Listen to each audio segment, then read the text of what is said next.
Good evening. This is Rahul Magan here as a Group Chief Executive Officer, Treasury Consulting. Guys, I believe in research. I am 37, and from the last several years, I stopped watching, rather relying on the media. To me, the best media in the world is the research. And I don't know why we trust media, let it be Indian media or global media. Around 12 hours in a day, you can say, minimum. I am on Bloomberg TV, consistently having an eye on the information coming from Bloomberg.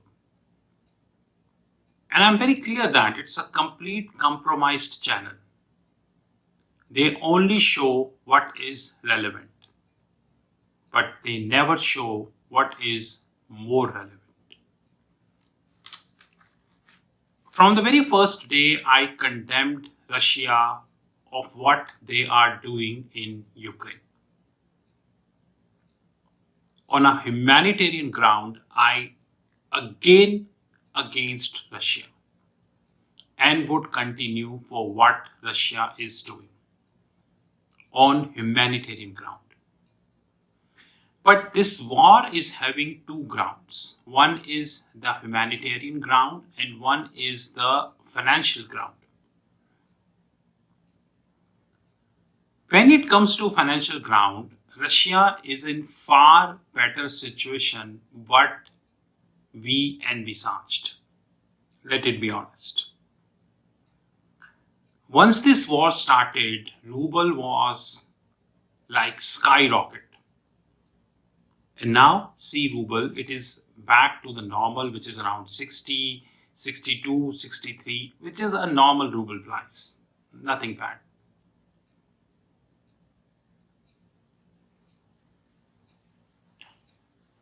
And do you know what Russia is trying now?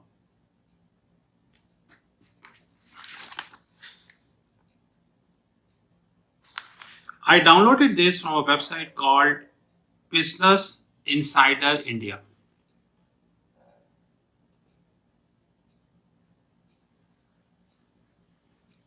And this website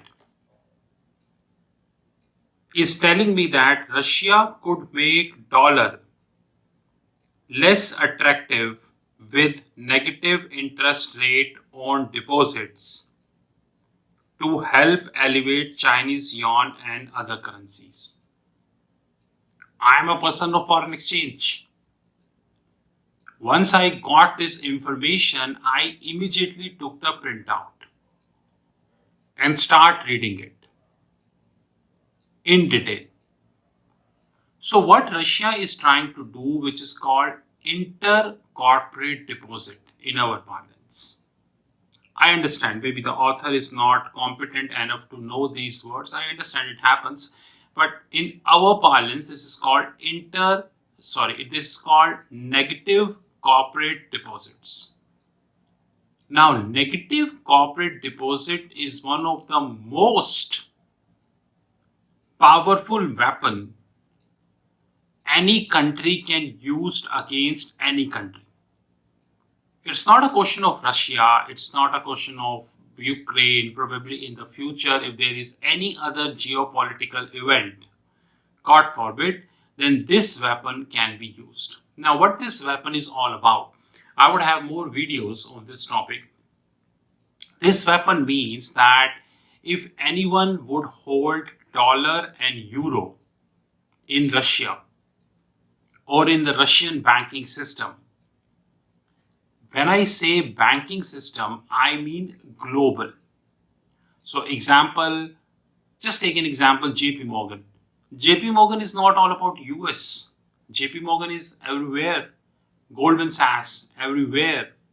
Which means that if anyone is holding dollar or euro deposits with Russian banking system, then rather than getting an interest, they would pay interest. So example, you have a company XYZ who holds $100 million deposit in any Russian bank. Okay.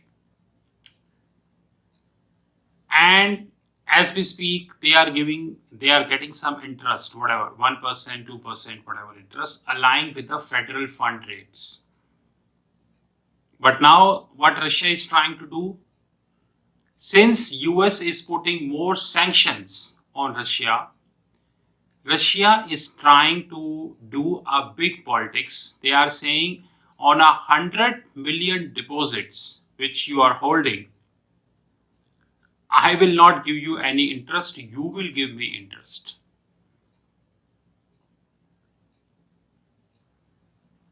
Which is called negative corporate deposits.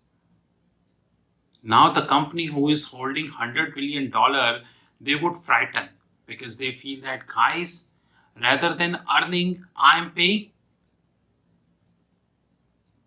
Rather than earning, I'm paying, which effectively means that I should be holding my money or receivables, in better terms, in a currency which they accept, which is Russian ruble and Chinese yuan.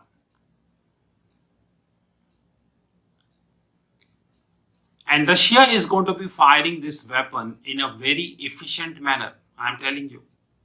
Like I said, this war having two things. One is the humanitarian ground and one is the financial ground. I am covering the financial ground. And if this would happen, it would be a big trouble for Biden. Because according to the public statistics, the US dollar composition in FX reserves globally is 59% compared to 70-75% it used to be. And if this is going to get used, of course I'm going to be reading more in detail and would let you know, then the whole mess is on the cards. I'm telling you. Please be careful and keep having research. This is Rahul Magan from Treasury Consulting Group.